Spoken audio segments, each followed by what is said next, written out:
So very good evening, welcome to young India academy online classes. So మనము SC ఎస్టీలు complete చేసుకున్నాము, BCs దగ్గర ఉన్నాము, రైట్? అంతే కదా. సో వెనుకబడిన తరగతుల సంక్షేమము అని చెప్పాము.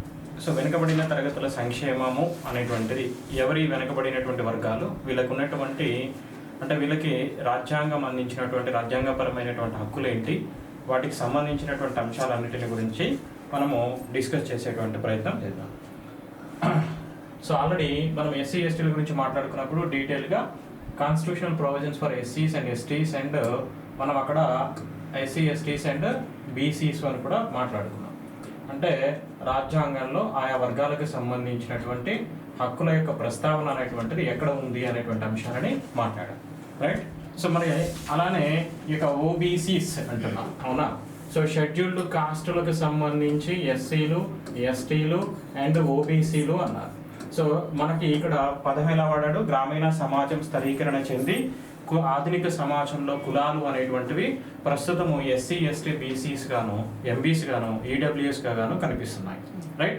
కుల స్థరీకరణ అనేటువంటిది, కుల వర్గీకరణ అనేటువంటిది ఈ విధంగా ఉంది అని చెప్పుకున్నాం. అయితే ఈ కుల వర్గీకరణలో ఈ విధంగా ఉన్నప్పుడు మనము ఎస్సీ ఎస్టీల గురించి మాట్లాడుకుంటూ సో వాళ్ళకి సంబంధించినటువంటి ఏం మాట్లాడుకున్నాము అని అంటే, సో షెడ్యూల్డ్ కులాలు, షెడ్యూల్డ్ తెగలకు సంబంధించినటువంటి రాజ్యాంగపరమైనటువంటి రక్షణలు ఏమున్నాయి అని మాట్లాడుకున్నాం. అలాగే షెడ్యూల్డ్ కులాలకు సంబంధించినటువంటి సామాజిక శాసనాలు లేదా చట్టాలు అనేటువంటి ఏవి ఉన్నాయి, అంటే ఏ చట్టాలు అనేటువంటి ఆ వర్గాల యొక్క సంరక్షణ కోసం కృషి చేస్తున్నాయి అని చెప్పుకున్నాం. అలానే కొన్ని important social welfare schemes, so అంటే ఏ సంక్షేమ పథకాలు ఎస్సీల సంక్షేమం కోసము, ఎస్టీల సంక్షేమం కోసం పనిచేస్తున్నాయి అని చెప్పుకున్నాం. అంటే ఓవరాల్గా మనం చూసినటువంటి అంశాలు ఏంటి అంటే, వాళ్ళకి సంబంధించినటువంటి రాజ్యాంగంలో పొందుపరిచిన హక్కుల ప్రస్తావన అంటే ఆర్టికల్స్ చూసాము, కాన్స్టిట్యూషనల్ ప్రొవిజన్స్ చూసాము, welfare schemes related to SC and STs చూసాము, policies related to the SC and STs చూసాము, రైట్? అలానే commissions related to the SC and ఎస్టీకి సంబంధించి చూసాము. ఇలా సంక్షేమ పథకాలు, పాలసీసు, అలానే వాళ్ళకి సంబంధించినటువంటి చట్టాలు ఇవన్నీ చూడటం జరిగింది. అలానే ఓబీసీలకు సంబంధించి కూడా చూస్తాం. అలా చూసిన క్రమంలో మనం ఏం నేర్చుకున్నాము అంటే ఎస్సీలు అంటే ఎవరు, ఎస్టీలు అంటే ఎవరు, అలానే ఓబీసీలు అంటే ఎవరు అనేది వస్తుంది. మన రాజ్యాంగంలో వీళ్ళకి సంబంధించినటువంటి ప్రస్తావన ఎక్కడ ఉందని చెప్పుకున్నాం. సో షెడ్యూల్డ్ కులాలకు సంబంధించినటువంటి నిర్వచనం ఎక్కడ ఉందని చెప్పుకున్నామండి?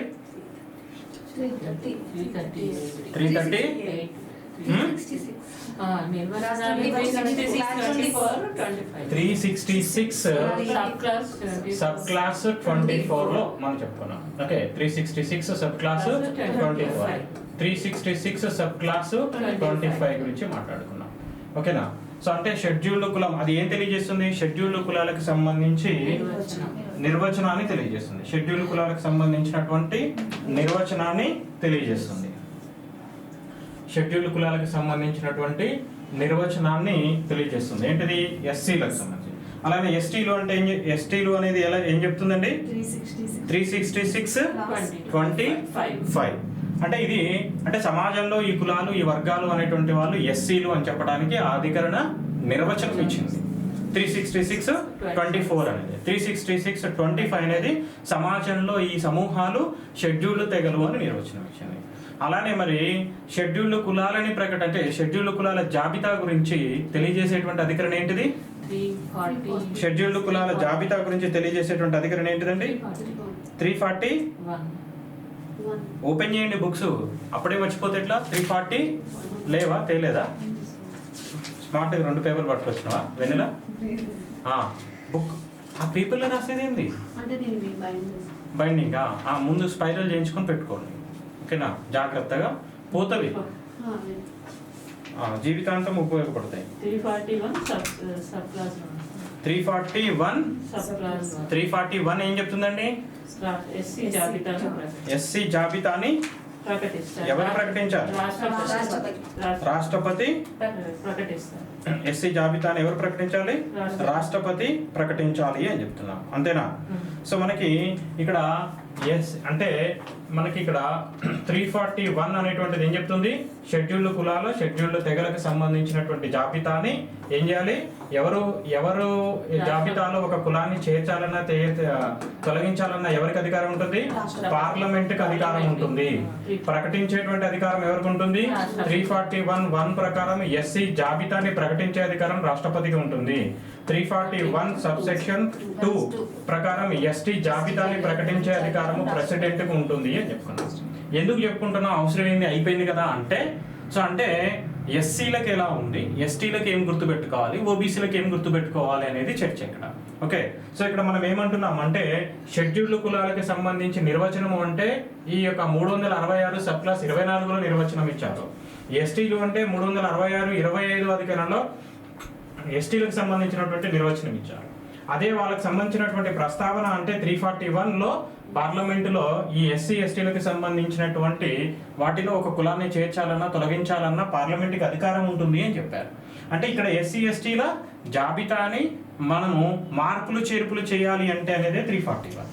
ఓకే, ఇక్కడ ఎస్సీ ఎస్టీలు ఎవరు అని చెప్పట్లేదు, ఇక్కడ ఎస్సీ ఎస్టీలు ఎవరు అనేటువంటి అంశాన్ని ఇక్కడ చెప్పట్లేదు. అలానే ఆర్టికల్ 341 సబ్సెక్షన్ 1 ఏం చెప్తుంది, ఎస్సీ యొక్క కులానికి సంబంధించినటువంటి జాబితాని అంటే ఎస్సీ లిస్ట్ ని అనౌన్స్ చేసేటువంటి అధికారం ప్రెసిడెంట్కి ఉంటుంది. What about definition of OBC, రాజ్యాంగంలో ఓబీసీల యొక్క ప్రస్తావన అనేటువంటిది ఎక్కడ ఉంది అంటే రాజ్యాంగంలో వెనుకబడిన తరగతుల యొక్క సంక్షేమ చర్యలు కానీ హక్కుల యొక్క ప్రస్తావన ఎక్కడ ఉంది అంటే 15వ అధికరణంలో ఉంది, 14లో ఉంది, 15(4)లో ఉంది, 16(4)లో ఉంది. ఓబీసీల యొక్క ప్రస్తావన ఆర్టికల్ 46లో ఉంది. ఓకేనా, ఆర్టికల్ 46లో కూడా వీళ్ళ యొక్క ప్రస్తావన ఉంది. అయితే మరి ఇవి అక్కడ చెప్పేటువంటి ఏంటి అంటే వాళ్ళకి సంబంధించినటువంటి హక్కుల ప్రస్తావన. మరి ఓబీసీలు ఎవరు అనేటువంటి నిర్వచనం ఎక్కడుంది అని అంటే మనకి 366 ఆర్టికల్ 366 మనకి 2B అని అంటాం. ఆర్టికల్ 366 2B అని రాయాలి. ఆర్టికల్ 366 26B 20 ఇది 24 కదా 25 కదా 366 26B 26B 24 25 26 ఎస్సీల యొక్క నిర్వచనము ఇక్కడ ఒకటి ఉంటుంది, అది తీసేసుకున్నాము. సో ఎస్సీల యొక్క నిర్వచనము, ఎస్టీల యొక్క నిర్వచనము,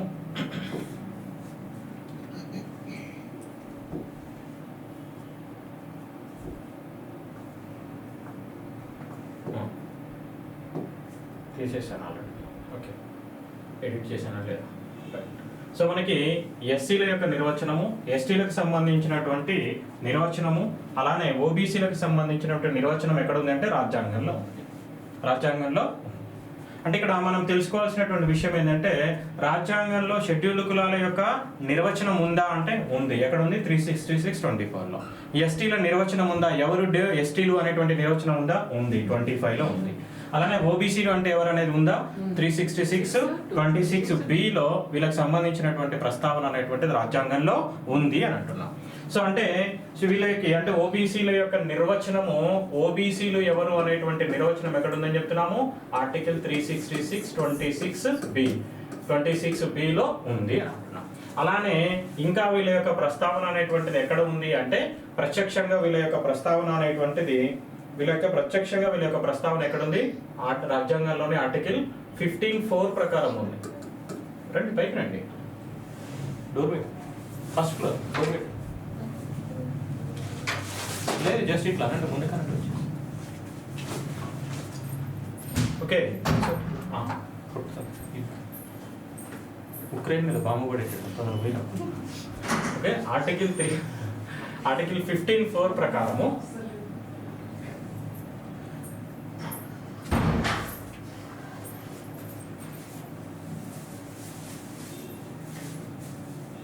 అయిపోయిందండి, వచ్చారా కూర్చో. సో ఇక్కడ ఆర్టికల్ ఇక్కడ ఏం చెప్తున్నాము, 15(4) అలానే 15(5). చూడండి, రాజ్యాంగంలో ఈ యొక్క వెనకబడిన తరగతులకు సంబంధించినటువంటి సంక్షేమ చర్యలు లేదా హక్కుల ప్రస్తావన ఇంకా ఎక్కడుంది అని చూసినట్లయితే ఇక్కడ నిర్వచనం గురించి తెలియజేస్తే ఇక్కడ మనకి ఏం తెలియజేస్తుంది అని అంటే 15(4). అంటే ఇవన్నీ కూడా మీరు గుర్తుపెట్టుకోవాల్సింది. సో 15(4) అనేటువంటి దాంట్లో, అలానే 15(5)లోను, 16(4)లోను, అలానే మనకి 16(4)లోను, 46లోను, 366(26)(b)లోను. ఓకే, సో అలానే ఆర్టికల్ 340లోను, ఆర్టికల్ 340 సబ్సెక్షన్ 1లోను ఎలా అయితే ఎస్సీ ఎస్టీలకు సంబంధించి మనం రాజ్యాంగపరమైనటువంటి హక్కుల యొక్క ప్రస్తావన గురించి నేర్చుకున్నాం కదా. అక్కడ 15, 16, okay, 17, 23, 24, 42, okay, 42, 243D, 243T, 330, 332, 334, all these are ఏంటిది ఎస్సీ ఎస్టీలకు సంబంధించి రాజ్యాంగపరమైనటువంటి హక్కుల ప్రస్తావన గురించి తెలియజేశాయి. సో కొన్ని సామాజిక పరమైనటువంటి రక్షణలు కల్పించాయి, కొన్ని విద్యాపరమైనటువంటి రక్షణలు కల్పించాయి, కొన్ని రిజర్వేషన్ల గురించి తెలియజేశాయి, ఉద్యోగాలలో రిజర్వేషన్ల గురించి తెలియజేశాయి. అర్థమవుతుందా? సామాజికంగా విద్యాపరంగా మనకి రిజర్వేషన్ల గురించి తెలియజేశాయి. అలానే మనకి అంటే ప్రభుత్వ ఉద్యోగాలలో రిజర్వేషన్లు ఎలా ఇవ్వాలి అనేటువంటిది చెప్పాయి. అలానే స్థానిక సంస్థలలో రిజర్వేషన్ల గురించి చెప్పాయి, రైట్. అలానే మనకి లోక్సభలోను మరియు శాసనసభలోను రిజర్వేషన్ల యొక్క ప్రస్తావన గురించి కొన్ని అధికారులు తెలియజేశాయి. ఇలా సమగ్రంగా మనకి అన్ని అంశాలలో వాళ్ళ యొక్క రక్షణలు అనేటువంటిది వాళ్ళకి ఉన్నాయి. అలానే ఓబీసీలకు సంబంధించి కూడా మనం చూసినట్లయితే మనకి ఇక్కడ ఏం చెప్పుకుంటాము, ప్రధానంగా సో చట్ట ప్రకారం అందరూ సమానులు అంటే ఓబీసీలు కూడా సమానమే చెప్పుకున్నాం కదా. చట్టం ముందు అందరూ సమానులు అంటే అందరూ అనేటువంటి దాంట్లో ఎవరు వస్తారు? కులాల పరంగా ఉన్న వర్గాలన్నీ వస్తాయి. ఎస్సీ ఎస్టీ బీసీ మైనారిటీలు అందరూ వస్తారు, మహిళలు కూడా వస్తారు. స్త్రీ పురుషులు, ట్రాన్స్జెండర్స్, మహిళలు ఎవరైనా సరే చట్టం ముందు సమానమే. హిందువులు, ముస్లింలు, క్రిస్టియన్లు, ఓకే, ఏ మతం వారైనా చట్ట ప్రకారము వచ్చి నేను కట్టక్కుని పొడిచే నేను హిందువుని కాబట్టి నాకు ఒకటే సంవత్సరం శిక్ష చేయాలి, అదే ముస్లిం అయితే 10 సంవత్సరాలు శిక్ష చేయాలంటే కలుస్తుందా? చట్టం ఎవరికైనా ఒకటే. నువ్వు పొడిచినావు, హత్యాయత్నం చేస్తే ఎంత శిక్ష ఉంటుంది? 5 సంవత్సరాలు ఉంటే 5 సంవత్సరాలు వేయాలి. ఫర్ ఎగ్జాంపుల్ చెప్తున్నా, అవునా? మళ్ళీ వస్తారు 5 సంవత్సరాలు ఉందా సార్ అని అంటారు, ఉదాహరణకు చెప్తున్నా. సో అంటే ఇక్కడ ఏంది అని అంటే మనకి 10 సంవత్సరాలు మనకి చట్ట ప్రకారం ఎంత ఉంటుందో అంతే.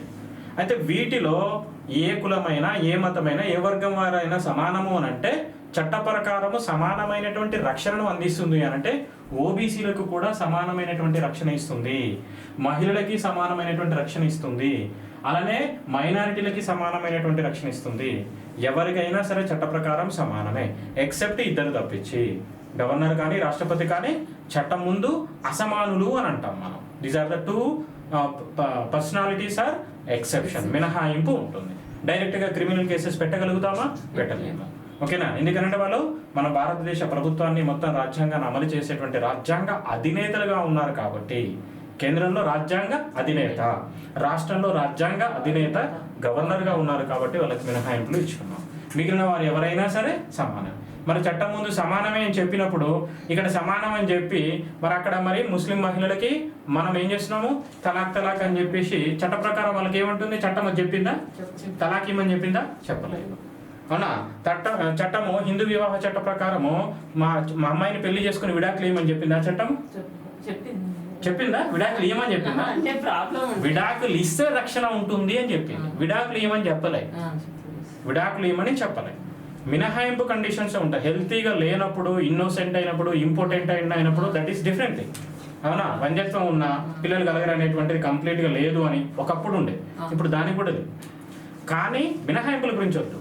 వరకట్నమైన ఏదైనా సరే ఏవి కూడా మా హిందూ మత ధర్మాలు కానీ, ఇస్లాం మత ధర్మాలు కానీ, లేదా చట్టాలు కానీ మహిళలను వివక్షతకు గురి చేయమని, వాళ్ళని వెనుకబాటుకు గురి చేయమని చెప్పవు. కానీ మీరు చేశారు అది. అంటే ఏంటిది? చట్టం ముందు అందరూ సమానులే, కానీ మేము సమానులు కాదు అంటే ఒప్పుకోదు. అందుకని ఇప్పుడు చర్చ ఎక్కడ మారింది? 44వ అధికరణ దగ్గరకు వచ్చి ఆగింది. కామన్ సివిల్ కోడ్ ఇవ్వమని అంటున్నారు, ఉమ్మడి పౌర స్మృతిని ఇవ్వాలంటున్నారు. చట్టం ముందు అందరూ సమానులని 14 చెప్తుంది. జాతి మత కుల లింగ వివక్ష, జాగ్రత్తగా వినండి, జాతి మత కుల లింగ వివక్షతలు పుట్టుక ఆధారంగా నివక్షతలు చూయించకూడదు అని 15 చెప్తుంది. మరి చెప్పినప్పుడు వివక్షలతో అంటుంది, చట్టం ముందు అందరూ సమానులు అంటుంది, కానీ మళ్ళీ ప్రత్యేకంగా మతాల వారిగా వాళ్ళకి చట్టాలు ఉన్నాయి. మరి చట్ట ప్రకారం సమాన రక్షణ అంటే విడాకులు ఇస్తే హిందూ అయినా, ముస్లిం అయినా, క్రిస్టియన్ అయినా ఎవరికైనా ఒకటే శిక్ష ఉండాలి. కానీ హిందూ వివాహ చట్ట ప్రకారం నేను ఒకటి అంటున్నా, క్రిస్టియన్ వివాహ చట్టం అని నేను అంటున్నా, ఇస్లాం వివాహ చట్టం అని నేను చెప్తున్నా, షరియత్లా అని చెప్తున్నా. పోనీ ఆలయాలైనా పాటిస్తున్నామంటే అది కూడా పాటించట్లేదు. అది కూడా పాటిస్తున్నామా? అది కూడా పాటించట్లేదు. సో అంటే ఇక్కడ అర్థం ఏంటిదంటే you never confine to the ఓబీసీల గురించే మాట్లాడుతున్నాం, కానీ ఎప్పుడు కూడా మీరు ఎలా కన్ఫైన్ కావద్దు, ఎలా అంటే ఓబీసీలకే అని మాట్లాడుకోవద్దు. అది ఈ కొన్ని అధికారులు అందరికీ అని ఉన్నాయి. అందరికీ అని ఉన్నప్పుడు దాని అర్థము 14 అనేటువంటిది కూడా ఎస్సీలకి వర్తిస్తుంది, ఎస్టీలకు వర్తిస్తుంది, ఓబీసీలకు వర్తిస్తుంది, అల్పసంఖ్యాక వర్గాలకు వర్తిస్తుంది. ఓకే, అలానే మనకి మహిళలకు కూడా వర్తిస్తుంది అనేటువంటి అంశాన్ని గుర్తుపెట్టుకోవాలి. ఓకే, మనం ఎంతసేపు ఒకటే ఉందనుకునే దాని అర్థం వేరే ఉంటే కాదు. ఎందుకంటున్నానంటే ఈ క్రింది వానిలో వెనుకబడిన తరగతుల సంక్షేమం కోసం, సంరక్షణ కోసం సంబంధించినటువంటి అధికారులను లేదా హక్కులని గుర్తించండి అని అంటాడు. అని ఇచ్చి 14, 15, 15(4), 15(5), 16(4), 46 ఇలా ఇస్తారు. అంటే అప్పుడు మనం ఏంటిది, చట్టం ముందు అందరూ సమానులు అంటే అందరిలో వెనుకబడిన తరగతులు కూడా ఉన్నారు. అంటే ఇది ఓబీసీలకు కూడా సంబంధించింది. ఓకేనా? మీరు ఎందుకు నేను ఈ పదాన్ని ఇంత స్ట్రెస్ చేసి చెప్పాను అంటే ఇంతకుముందు ఒక భావన తీశారు. ఏంటిది అంటే ఓన్లీ ఒకటి ఎస్సీలకే కదా సార్, ఎస్టీలకు మళ్ళీ ఇది వస్తుందా రాదా, మహిళలకు వస్తుందా రాదా, అలా కాదు. కొన్ని అధికారుల్లో ఏం చూడాలి, అందరికీ అని అర్థం.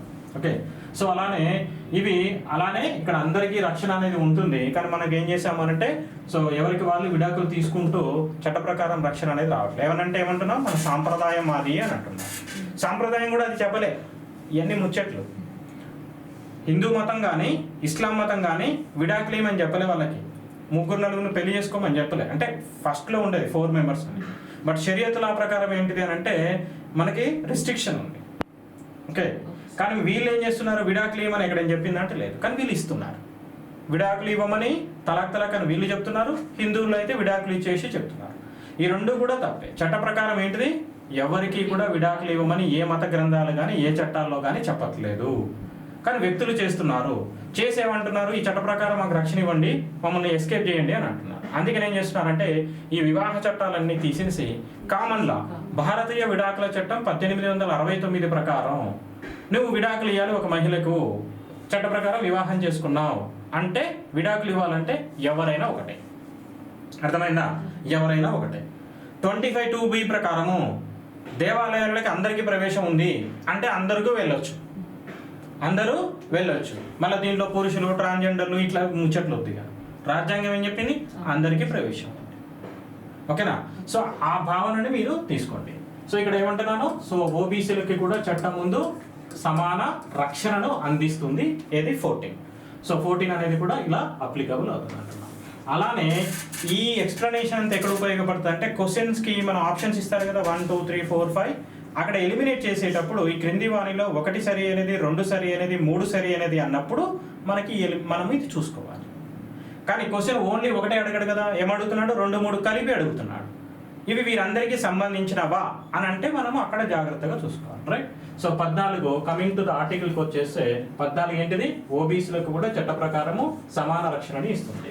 అలానే మనకి 15(4) ఏం చెప్తుందండి, 15(4) అనేటువంటిది ఏంటిది, మనకి సామాజికంగా, విద్యాపరంగా, ఆర్థికంగా ఇక్కడ చెప్పలే, ఆర్థికపరమైనటువంటి అవకాశాల గురించి ఇక్కడ లేదు. సామాజికంగా, విద్యాపరంగా వెనుకబడినటువంటి వర్గాల వారికి ఏమి ఇవ్వచ్చు, ప్రత్యేక అవకాశాలు కల్పించవచ్చు అంటున్నారు.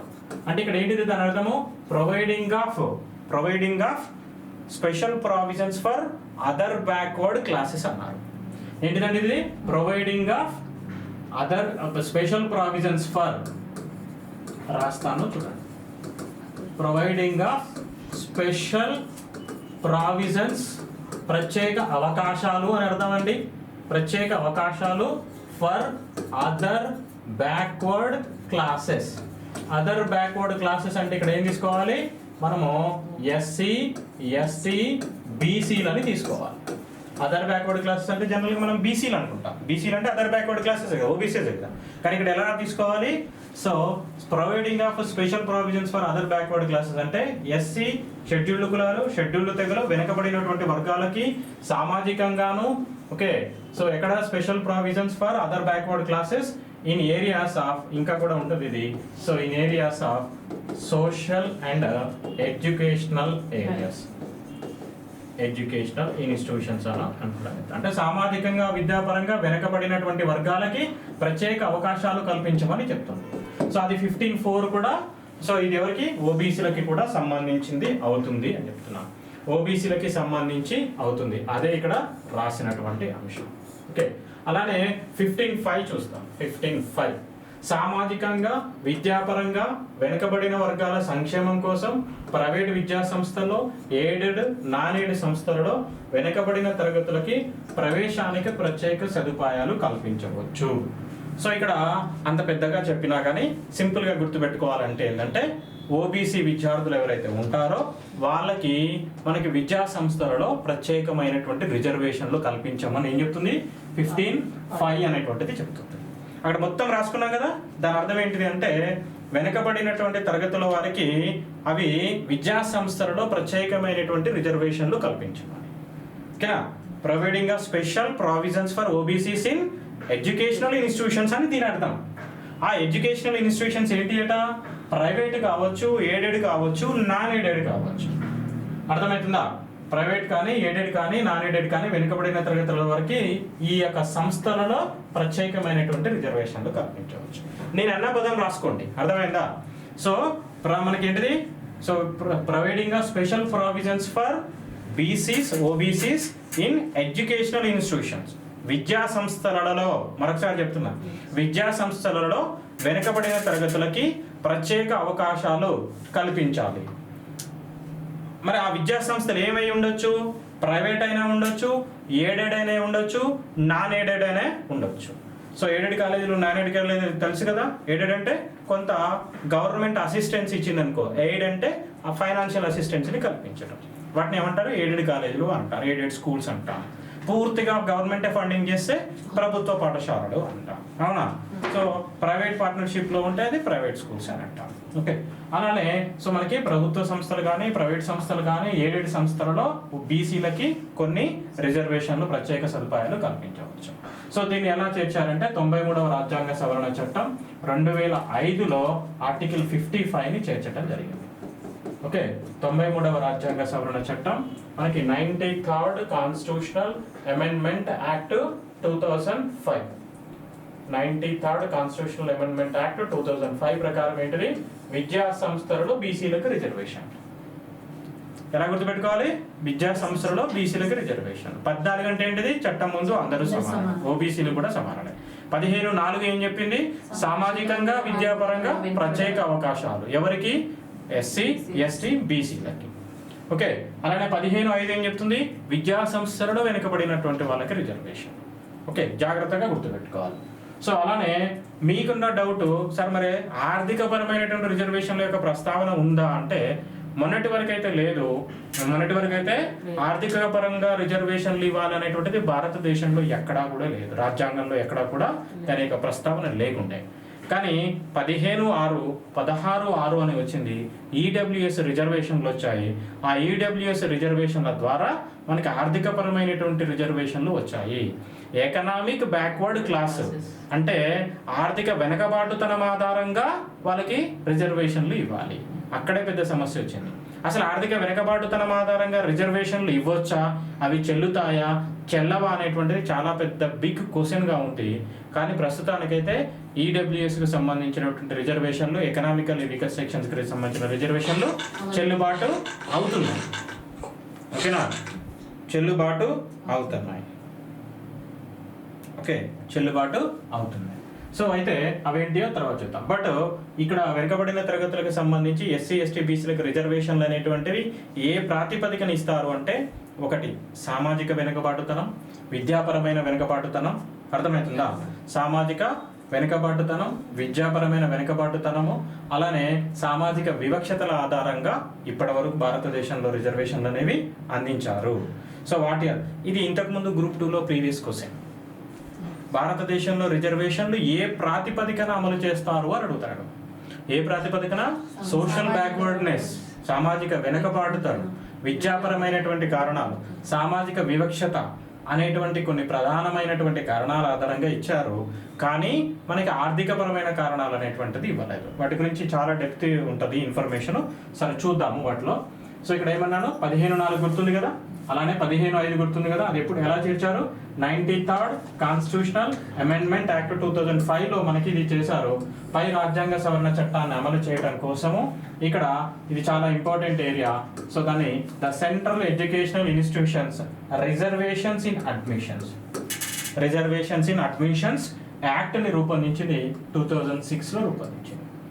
చూడండి, ద సెంట్రల్ ఎడ్యుకేషనల్ ఇన్స్టిట్యూషన్స్ విద్యా సంస్థలలో రిజర్వేషన్ల యొక్క చట్టము. ఈ 3 ఖచ్చితంగా మీరు గుర్తుపెట్టుకోవాలి. అర్థమవుతుందా? ఓకే. సో 15(5) అనేటువంటిది మనకి ఏం చెప్పింది అన్నాను? సింపుల్ గా గుర్తుపెట్టుకోవాలంటే ఎలా గుర్తుపెట్టుకుంటారు? విద్యా సంస్థలలో బ్యాక్వర్డ్ క్లాసెస్ కి సంబంధించిన రిజర్వేషన్ల గురించి చెప్తాను. ఓకే, ఇలా సింపుల్ గా గుర్తుపెట్టుకోవాలి. ఓకే. 15(4) సామాజికంగా విద్యాపరంగా బ్యాక్వర్డ్ క్లాసెస్ కి ప్రత్యేక అవకాశాలు అని చెప్తుంది.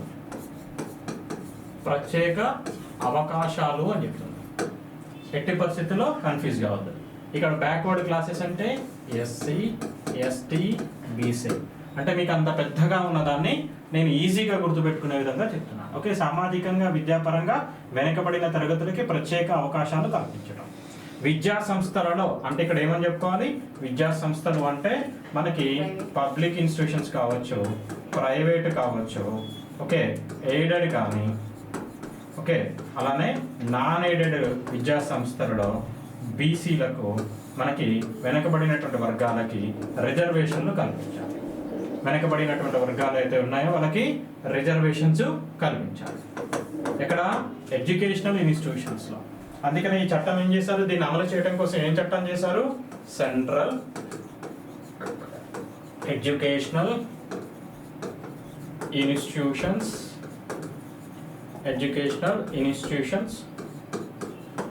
రిజర్వేషన్స్ యాక్ట్ ముందు దాబెట్టి పెట్టాలి. The central educational institutions reservation act 2006. So రాజ్యాంగంలో ఈ 15(5) అనేటువంటిది ఎలా వచ్చింది అని అంటే మనకి 93 కాన్స్టిట్యూషనల్ అమెండ్మెంట్ యాక్ట్ 2005 ద్వారా వచ్చింది. అర్థమైందండి? 2005 ద్వారా దీనిని అమలు చేయడం కోసం చేసినటువంటి చట్టం ఏది? ఇది చెప్పాను కదా చాలా సందర్భాల్లో. రాజ్యాంగంలో ఉన్నటువంటి అధికారాలను అమలు చేయాలంటే ఏం చేయాలి? చట్టాలు చేయాలి. లేదా మన పథకాల రూపంలో కానీ, కమిషన్ల రూపంలో కానీ, పాలసీల రూపంలో కానీ రాజ్యాంగంలో ఉన్నటువంటి అంశాలని అమలు చేస్తున్నాయి ప్రభుత్వాలు. ఓకేనా? ఇది అర్థమైంది కదా? ఇది చాలా ఇంపార్టెంట్, ఇది కంపల్సరీ గుర్తుపెట్టుకోవాలి. సో అయితే ఇది ఫాలో అవ్వట్లేదు ఎవరు. అసలు ప్రైవేట్ సంస్థల్లోకి పోయి మనకు రిజర్వేషన్లు ఉన్నాయి కాబట్టి కొన్ని ఒక ఫ్రీ సీట్స్ ఇవ్వనంటే ఇస్తాడు స్కూల్స్. అసలు ఆ విషయాన్నే చెప్పరు. అవునా? ఏదో మళ్ళీ ఎవడో ఒకడు ఆ పిల్లగాళ్ళు కష్టపడుతుంటారు కొంతమంది, ఎస్ఎఫ్ఐ అని, పీడిఎస్యు అని, ఓకే, వీళ్ళు ఏఎస్ఎఫ్ అని పట్టుకొని, అరే ఉంది కదా విద్యా హక్కు చట్టం చెప్పింది, రాజ్యాంగంలో ఇది ఉంది, పిల్లలకి ఫ్రీ సీట్లు ఇవ్వచ్చు కదా, సస్తావా అంటే వాడు ఇయ్యడు. ఇస్తే ఏమవుతుంది? మొత్తం 95% వాడుకో అబ్బా, నువ్వు మొత్తం సేల్ చేసుకో, అమ్ముకో. ఒక 5% కూడా ఇవ్వకపోతే ఎందుకు ఈ పాడుగా ఉంది? ఏం అర్థమేముంది సంస్థలతోటి? 5% 18,000 ఫీజు అని చెప్పినాం మనం. 16,000 కట్టిరు లాస్ట్ బ్యాచ్లో. 18,000 ఎవరి దగ్గర నేను ఇంతవరకు తీసుకున్నామా? 14,000 అంటే 12,000 పెట్టినప్పుడు మనం 8,000 కట్టారు, 10,000 కట్టారంటే అవి చేయండి, చదవండి అంటాం. అంతేనా? లిబరల్. సో కొంతమంది ఆఫ్లైన్లో వచ్చినప్పుడు ఇబ్బంది ఉంది, కష్టంగా ఉంది, చాలా పూర్గా ఉన్నప్పుడు 3-4,000 కట్టినా కానీ చదవమని చెప్పాను. గ్రేడ్ 2 ఎంప్లాయీస్ అయ్యారు ఏపీలో. నాకు గుర్తుపెట్టుకొని ఫోన్ చేశారు. అందరూ ఇంతకుముందు కాపీ రైట్స్ చేసిన లాంటి స్టూడెంట్సే ఉండరు, మంచి విద్యార్థులు కూడా ఉంటారు. గుర్తుపెట్టుకొని, సార్ నాకు 10,000 నా 10,500 నా జీతం, 5,000 మీరు ఫీజు పెట్టారు గ్రేడ్ 2కి, నేను 5,000 కట్టే పరిస్థితులు లేను, 3,000 2,000 కట్టింది అమ్మాయి అంతే. 2 సార్లు వింటా అన్నా, సరే విను అన్న, ఆన్లైన్లో వింటా అంటే విను అన్న. మళ్ళీ ఈగో కొట్టుకుంది. అప్పుడున్న 10,000తోటి ఈరోజు 10,000 ఏంటంటే ఈజీగా, అవునా? అట్లా బండి తీసి అట్ట పోయి మనం కోదాడ ఉజునారు పోయి అటు పోయి ఇటు వచ్చినామంటే, విజయవాడ పోయి వచ్చినామంటే ఎగిరిపోతున్నాయి, అవునా? కానీ ఆ 10,000తోటి ఆ కుటుంబం నెల మొత్తం బతకాలి. బతికి డబ్బులు తెచ్చుకొని జాబ్ కొట్టి మనం మరి అట్లా విద్యలో కంపల్సరీ రిజర్వేషన్లు అనేటువంటిది లిబరల్గా ఆలోచించాలి. మనం విద్యావంతులం, మనం సమాజంలో ఒక గుర్తింపు పొందుతున్నాం. ఎన్నో విద్యా సంస్థలు 5% కూడా ఇవ్వట్లే. నేను ఇస్తున్నా అని గర్వంగా చెప్తున్నా అంటే ఇస్తున్నా. ఇప్పుడు కాదు, 2013 నుంచి ఈ రోజు వరకు కూడా ఎంతో మంది పిల్లలకి జెన్యూన్గా కట్టగలిగే వాళ్ళు కట్టండి. మీరు నిజంగా ఇవ్వలేని వాళ్ళకి ఖచ్చితంగా చాలా ఛాన్స్ ఇచ్చాను నేనైతే. మస్తు మంది పిల్లలు ఎన్నో బ్యాచ్లలో ఇప్పటి వరకు మినిమం ఫీజులతో కట్టి జాబులు కొట్టి చూపించారు కష్టపడి. ఇగో ఇది మేము కొట్టాం సార్, సంతోషం ఉంది. ఆ రోజు ఒక చిన్న హాస్పిటల్కి వెళ్ళి డబ్బులు కట్టాలంటే భయం ఏదైనా మా ఇంట్లో ఏదైనా ఇబ్బంది అయితే, ఎందుకు ఆ 10,000లో హాస్పిటల్